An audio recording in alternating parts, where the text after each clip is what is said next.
Allez, aujourd'hui on va parler d'un sujet qui m'intéresse particulièrement, qui va certainement vous intéresser aussi, hein, vous l'avez vu dans le titre. On va parler de ces gars qui courent après les filles Instagrammeuses, les influenceuses. Alors, peut-être que ça vous dit pas forcément grand-chose en l'état, mais vous allez certainement comprendre. Aujourd'hui, pourquoi est-ce que je voulais vous parler de ce sujet ?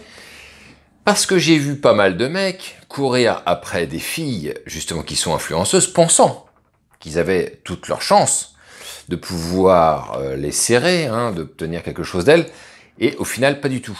Pas du tout. Et les mecs sont là dans l'espoir, ils se disent, ils comprennent pas, tu vois. Alors qu'ils pensent souvent être à deux doigts. Alors, on va se dire les choses déjà, d'une part, les gars. Toutes les nanas qui se montrent sous leur plus belle facette, notamment avec Instagram, ça peut être Instagram comme ça peut être Snapchat ou n'importe quoi d'autre, même Facebook, hein. Ces nanas-là, elles font, évidemment, elles font rêver certains gars. Les gars les voient, les photos sont belles, il y a du filtre, et ça en attire beaucoup. Ça attire beaucoup de gars, et on voit, hein, de toutes les manières, toutes les déclarations d'amour qu'on peut justement observer sur ces comptes de influenceuses. Et vous allez d'ailleurs, vous l'avez, souvenez-vous les gars, on l'avait d'ailleurs constaté concernant ces filles coach en séduction, hein, comme la fille là, comment elle s'appelle, une Miss Belle ou je sais pas quoi, vous retrouverez. Et cette nana là, elle a des déclarations d'amour dans tous les sens. Les mecs arrêtent pas d'envoyer des émoticônes de rose, t'es trop belle ma chérie, t'es célibataire, mais pourquoi, etc. Ça n'arrête pas. Et les mecs se disent, allez, sur un malentendu, je vais lui envoyer un petit message, elle va kiffer, peut-être que je peux sortir avec, alors que c'est une énorme erreur. Donc je vais vous expliquer pourquoi est-ce que c'est une énorme erreur, et pour mettre en lumière justement ce que je vous dis, je vais vous parler d'une anecdote, hein, évidemment, toujours une petite anecdote pour vous. Je me souviens à une époque, donc je bossais dans une boîte, on était en contact direct avec les clients, et un jour il y a une nana qui vient au comptoir, moi j'étais à l'accueil, il y a une nana qui vient et qui vient prendre un renseignement, hein. Et il s'avère que j'avais un collègue qui était là, et la nana, oui, effectivement, c'était une frappe, mais tu sais, c'est vraiment la frappe vraiment qui est Gucci dans tous les sens, quoi, hein, tu vois. Et le mec se dit, j'y vais, quoi. Donc il commence à la tchatcher, il la tchatche. Moi, je reste pas à côté. Vraiment, je vois ça d'un petit peu loin au final. Donc je pourrais pas vous donner mon ressenti sur la qualité des échanges qu'ils ont eu tous les deux. Je n'en ai aucune idée. Toujours est-il qu'au bout d'un moment, la conversation donc se termine. La fille s'en va, et mon collègue, mon très cher collègue, vient me voir avec un sourire jusque-là qui me dit « Hey, j'ai réussi à avoir son Instagram. » Tout fier comme il était. Moi, je lui dis « Mec, c'est naze. En quoi c'est un kiff ?» Non, bah, il me dit « J'ai quand même eu son Insta. » Premier point déjà, les gars, sur cette chose.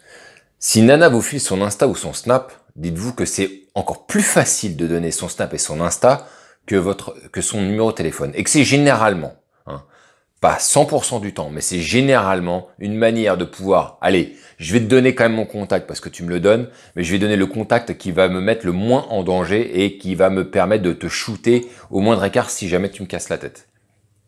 Et généralement, les filles se cachent souvent D'ailleurs, c'est simple.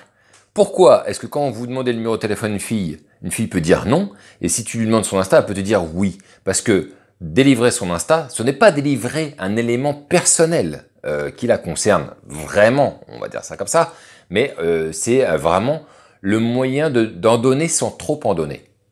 Donc lui, il était hyper heureux. Et quand il rentre son Insta devant moi, il se rend compte qu'il peut pas lui envoyer un message, un DM directement.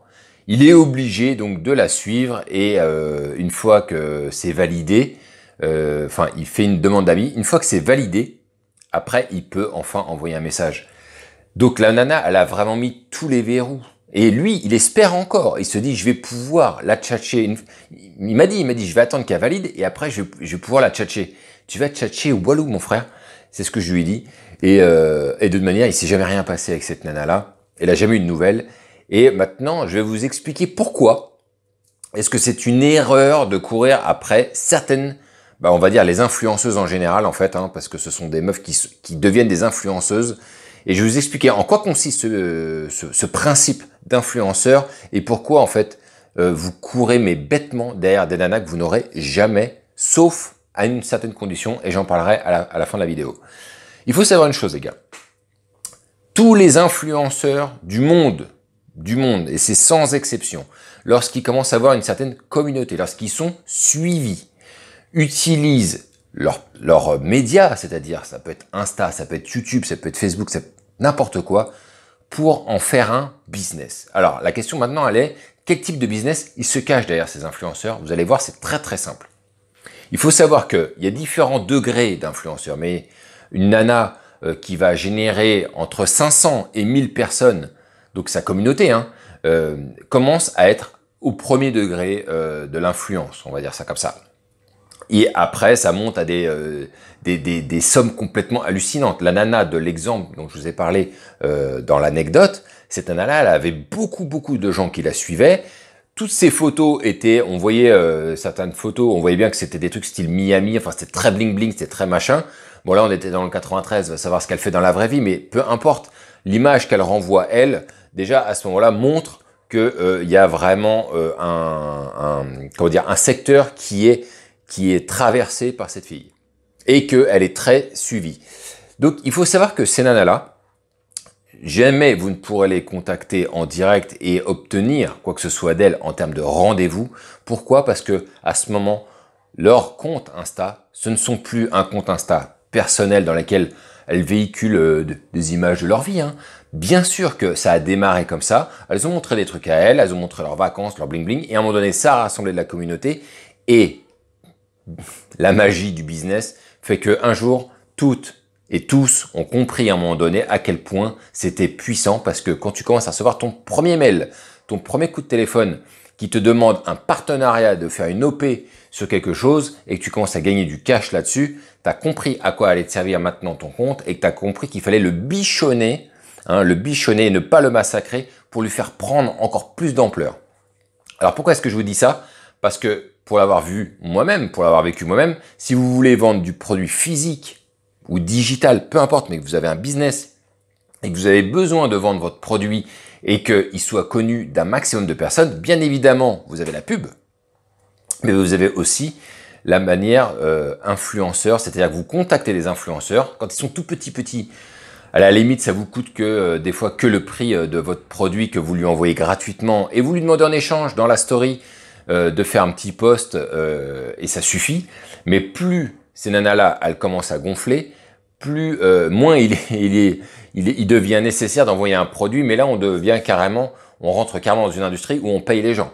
Il y a des influenceurs, je peux vous le dire, qui gagnent très bien leur vie et ce n'est que grâce aux OP. Bien évidemment, ils se font contacter, j'ai ce produit-là, la personne, elle rassemble 100 000, 200 000 personnes, croyez bien, elle va pas prendre un chèque de 50 € pour représenter le produit. Non, elle va prendre des milliers d'euros pour représenter le produit parce que une fois que la personne, elle va commencer à faire une story avec le produit en main, elle va envoyer potentiellement entre 10 et 20-30% de sa communauté dessus en 24 heures, le mec peut gagner beaucoup de fric. Vous voyez ce que je veux dire? C'est la raison pour laquelle ces nanas n'utilisent plus leur compte Instagram ce n'est plus un compte de vie. Ça devient un compte de business. Le problème, c'est que la plupart des mecs ne se rendent pas du tout compte. Ils pensent que ce sont des nanas qui se montrent en vacances, qui sont dans des situations, que c'est juste pour partager des moments de vie. Et ils se branlent dessus en pensant qu'un jour, putain, la meuf est trop belle et j'aimerais trop la serrer. Donc, ils mettent des petits commentaires sympas sur les photos. Alors, bien évidemment, la nana, là, merci à tous pour vos commentaires, trop gentil, nanana. Mais derrière, il se passera rien. Il se passera rien. Elle ne va maintenant faire d'ailleurs que du marketing.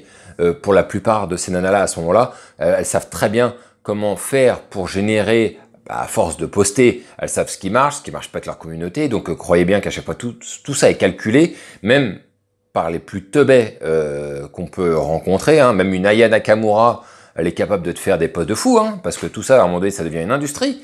Et il n'y a aucun problème, elles arrivent à générer parce qu'elles savent à un moment donné ce qui fonctionne et ce qui ne fonctionne pas. Donc, elles visent généralement dans le mille au bout d'un certain moment. Et ça devient donc des professionnels, les gars. Donc, arrêtez de courir après ces filles-là parce que vous n'obtiendrez rien. Je sais que ça suscite beaucoup de fantasmes, beaucoup d'envie, on se dit pourquoi pas, sur message, elle peut me kiffer. Non. Dites-vous qu'elles reçoivent des milliers, des centaines de milliers de messages, que vous êtes un parmi d'autres, que c'est pas comme ça que ça va fonctionner. Et maintenant, je vais vous expliquer quel est le seul moyen de pouvoir sortir avec ce genre de filles. Quel est le seul moyen? Parce qu'il n'y en a plus beaucoup, elles se font trop harponner de partout pour pouvoir laisser la place à un mec qui va juste lui envoyer un DM. Le seul moyen, les gars, je suis désolé, hein, je vais remettre ça encore sur le tapis. Il va falloir travailler sur votre putain de Triforce, les gars. Un mec lambda, à un moment donné, ne peut plus arriver à serrer une nana qui a un certain niveau. Un certain niveau du fait qu'elle soit connue, hein, un certain niveau d'autorité envers beaucoup de gens, envers une communauté qui rassemble. Elle a un certain level, elle ne peut plus. Même elle va même pas se permettre de sortir avec le premier clampin qui va traverser la rue. Ça va pas être possible. Il va falloir envoyer du lourd. Et pour envoyer du lourd, il va falloir la trouver dans les endroits où elle sort. Et vous le saurez, si vous suivez certaines Instagrammeuses, admettons, vous verrez parfois où est-ce qu'elles vont en soirée. Il va falloir essayer de temps en temps d'anticiper ces soirées pour aller s'y retrouver. Et là, c'est pour ça que je vous rappelle encore cette histoire de Triforce, les gars. Parce que ces nanas-là, elles ne vivent pas la même vie que vous dans la mesure où elles ne vont pas payer grand-chose. Elles se font souvent inviter, on a besoin qu'elles viennent aussi à des soirées, on a besoin qu'elles représentent des choses. Donc elles reçoivent beaucoup d'invitations à des soirées qu'elles ne payent pas à l'entrée.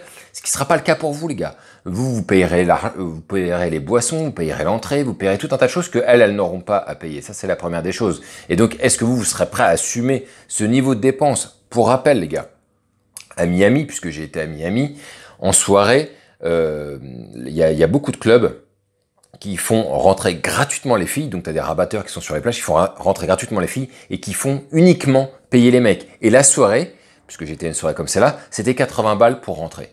Est-ce que vous êtes prêt à assumer ce niveau de vie? Est-ce que vous êtes prêt à aller justement comme ça, franchir des limites financières pour pouvoir aller rencontrer des nanas qui sont de haut niveau? Si aujourd'hui vous n'y êtes pas, vous savez sur quoi travailler. Je vous l'ai déjà dit, c'est un ensemble de choses. Vous ne pourrez pas, si vous pourriez quelque part compter que sur la drague, mais si à un moment donné vous voulez vraiment step up et monter et rencontrer d'autres typologies de femmes, vous ne pourrez pas compter que sur la drague. Vous ne pourrez pas compter que sur des petits habits tranquilles. Il va falloir à un moment donné aussi s'élever en tant que personne et que ce soit financièrement et professionnellement parlant. Donc voilà le seul moyen, les gars, c'est d'arriver à aller dans ces mêmes endroits qu'elle, mais avoir le niveau de vie qui va avec, parce que sinon ça va être du faux semblant et vous ne pourrez pas feindre sur ce sujet. Vous ne pourrez pas faire le mec qui claque 1000-1500 balles dans une soirée tous les soirs. Vous allez le faire une fois, peut-être deux, mais vous ne pourrez pas enchaîner ces soirées-là. Là où d'autres vont pouvoir, et elles seront très attirées par ce genre de gars. Alors tu vas me dire après, ah, elles sont vénales. On pourrait le voir comme ça, mais moi je le vois pas sous cet angle-là, parce que est-ce que toi, si tu étais millionnaire, tu voudrais sortir avec une nana qui est smicarde, admettons? Pas certain. On n'en sait rien en fait, mais pas certain. Ce qui est sûr, c'est que, comme on dit, l'argent appelle l'argent, mais le pouvoir appelle le pouvoir aussi. Et quand on a un peu de pouvoir, d'ailleurs, faut le voir, hein, est-ce que vous voyez un acteur, actrice connue, qui sortent avec autre chose que au moins, à minima, leur semblable? Très rarement. Très très rarement. C'est rare de voir des artistes qui sortent avec des gens inconnus. Ça arrive, mais c'est rare. En général, vous les verrez sortir entre eux et dans leur milieu. Eh ben, c'est la même chose. Si vous voulez rentrer dans ce milieu, si vous voulez vraiment intégrer et serrer des filles de ce milieu, il va falloir pouvoir prétendre avoir les moyens de le faire. Donc voilà ce que je voulais vous dire, les gars, sur le sujet des filles instagrammeuses. Ne courez plus après ce genre de nana là, ces influenceuses, ne courez pas après elles. Ça sert à rien. Alors si c'est des filles qui ont, je sais pas, entre 100 et 200 followers, allez, ça va encore, tu vois. Mais dès que tu commences à taper dans les 500 et 1000, ça y est, la nana, elle est en train de faire du business avec ça. Et ne compte pas, alors, c'est pas du 100%, mais je vois tellement de gars courir derrière, mais pendant des années, des mois et des années, pour rien, que je suis obligé de vous dire, les gars, arrêtez. Ça ne sert à rien. Vous espérez pour rien, vous suscitez un espoir dans votre esprit qui est complètement faux et qui est voué d'avance à l'échec. Donc voilà les gars ce que je voulais vous dire. N'hésite pas à commenter et me dire si ça t'est déjà arrivé. Peut-être que tu es sorti avec ce genre de nana, eh bien mets-le dans les commentaires, très bien, et fais-nous profiter de ton expérience sur ce sujet. Pour ceux, si toi par contre tu as tenté plusieurs fois et que c'était l'échec au rendez-vous, mets-le aussi dans les commentaires, ce sera intéressant de vous lire et de voir un petit peu les retours sur ce sujet. Sur ce les gars, on se retrouve la semaine prochaine, ne lâchez rien, hein, et vive le game.